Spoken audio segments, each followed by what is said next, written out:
前几天收拾屋子，在床底下找到2本台历，分别是2016年、2017年的老黄历。手机当道的时代，这东西早已不再是生活必需品。可是，翻看着每月用红笔记下的那些杠杠，突然很有恍若隔世感。那时候，我和蒋欣新婚燕尔，激情燃烧，每次亲密过后，都不忘在床头的台历上画下那骄傲而暧昧的一道杠。那是恩爱的证据，是亲密的战绩，也是夫妻间最私密的情趣。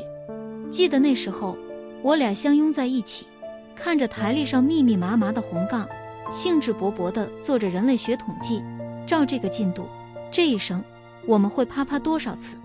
英国某纪录片曾做过一些人生的数据统计，按照人均寿命78.5岁来算，我们一生要洗澡7163次，眨眼4.15亿次，流泪68.7次，做梦104390次，啪啪4239次。我和蒋欣骄傲地发现，这辈子照此速度，我们可能要超出人类平均水平一大截。可是那时的我们并不知道，如今34岁的我们已经渐变成了中国好室友。如果一定要认真追查是什么时候对彼此失去兴趣的，那应该是2018年儿子出生之后吧。白天婆婆帮忙带娃，晚上我们自己带。因为孩子，我和蒋欣被迫分床了。我带着儿子，晚上要起来喂2次奶，中间换1次尿不湿，每天都处于严重的睡眠不足状态。有好多次趁着儿子睡了，蒋欣把我拉进次卧。可是我们很快发现，再也回不到原来的状态了。要么被儿子的哭声打断，要么担心儿子滚到床下去，要么身体不在状态。从前夫妻间的那些情趣，渐变成了一份义务。从前是贪恋，恨不得一晚上都抱在一起，那些亲密的情话也总能脱口而出。但现在直奔主题，完事之后如释重负地赶回儿子房间，赶紧补觉。蒋欣说，孩子就是全世界最霸道的小三，是夫妻关系亲密的第一杀手。这话也对也不对。有了孩子，我们把太多的爱与注意力转移到了孩子身上，对彼此的关注度直线下降。可是有了孩子，我们在他的吃喝拉撒中迅速成为最结实的队友。我们再也不仅仅是我们，而是以父母为单位，共同为这个小人的一切负责。在见缝插针的亲热之际，我们也会深情回忆起曾经2人世界的激情四射，带着几分遗憾相约，等儿子上幼儿园了，就可以自己睡一床了，到那时陪你大战300回合。后来儿子如期去了幼儿园，2个月后终于可以自己睡了，但我们却兴味索然地发现，真的回不去了。我时常惦记着儿子会不会蹬被感冒，一夜起来几次去看他。而蒋欣呢，在我回归的第1晚说了句又真实又扎心的话，一个人睡习惯了，在一合床还真有点不适应。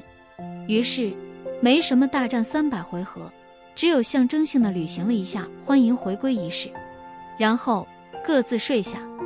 可是从前必须握着对方的手才能入睡的2个人，重新回到一个被窝，却发生了很多不愉快。我说，睡觉就睡觉，能不能别老翻身，刚要睡着就被你翻醒了。他呢，第2天清晨对我说，老婆，今晚能不能给我找床被子，你什么时候喜欢卷着被子睡了。于是我们开始了分被而睡。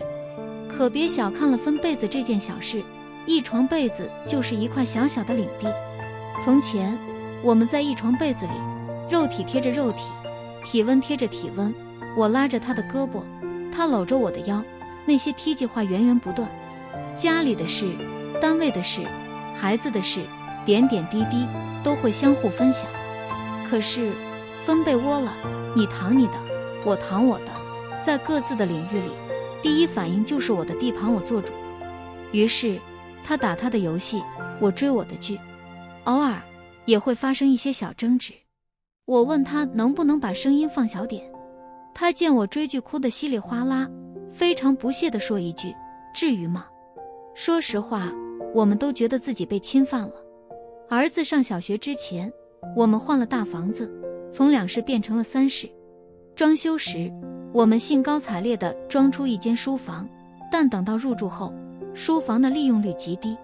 直到有一天，我们因为生活琐事大吵一架，我指着书房对他说：“滚那屋去，不想看到你。”蒋欣息事宁人地去了书房。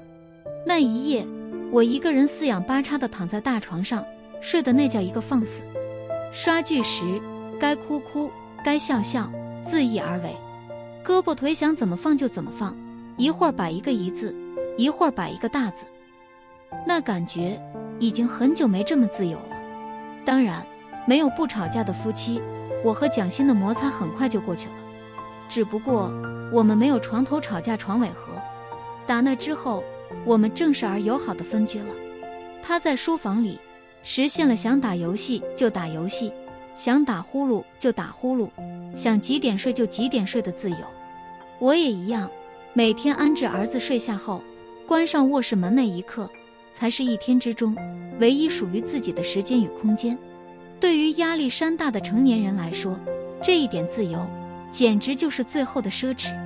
这样的日子，直到被婆婆撞见。那天我下班回到家时，见婆婆正坐在沙发上，脸色很不好看。她是过来给我们送饺子的。见她情绪不对，我赶紧问怎么了。婆婆说：“你和蒋欣是不是闹矛盾了？”我一脸懵地嘟囔道：“没有啊。”婆婆指着书房床上的被褥说：“你们都分床了，还说没吵架，是不是欺负我老太太眼睛不好使？”我一见，笑出声来，赶紧跟婆婆解释：“妈，我对天发誓，我们真没吵架，就是不太习惯一起睡，不光我们同事都这样。”婆婆听了，觉得特别不可思议，不在一起睡，那还叫夫妻吗？我笑着解释：“妈，现在这种夫妻多了去了，距离产生美，我们都亲切地称对方为睡在隔壁的兄弟。”可是婆婆一点没笑，一板一眼地跟我唠叨：“白天你们都忙得跟个陀螺一样，就晚上那么一点时间，互相吹吹枕边风，一起聊聊天，亲热亲热，才能增进感情。你们都是读过书的人，还要我这个老太太跟你们说吗？丈夫，一丈之内才是夫。”我打断她：“妈，哪有那么严重？您和我爸不也是分床睡吗？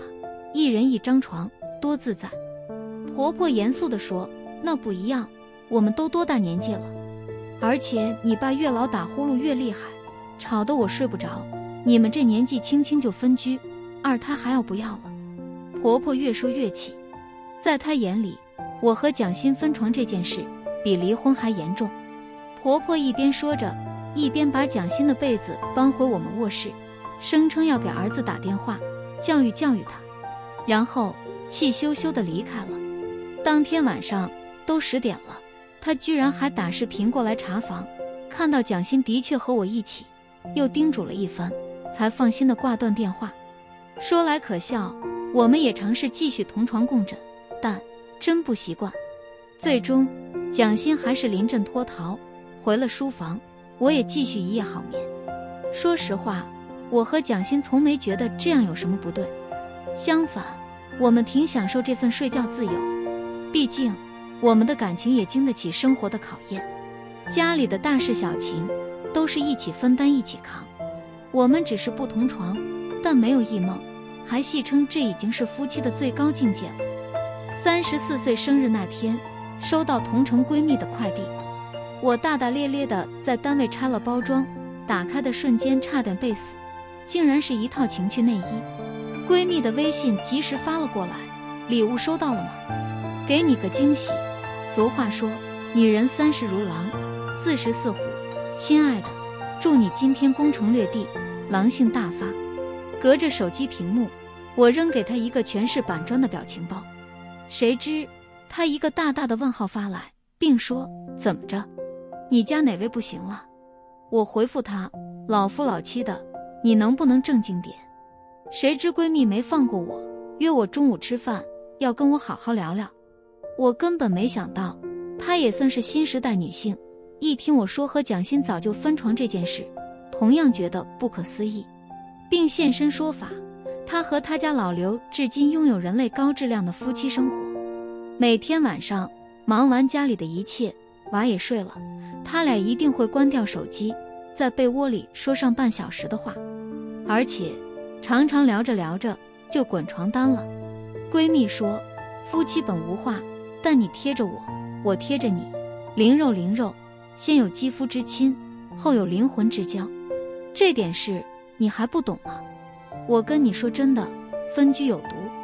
我觉得他危言耸听了，给他描述了一下我和蒋欣的状态，也反馈了一下身边中年夫妻的状态，反驳道，像你和老刘这种夫妻毕竟少数，大家都太累了，一张属于自己的床是最后的领地，睡个好觉也是最后那点卑微的自由了。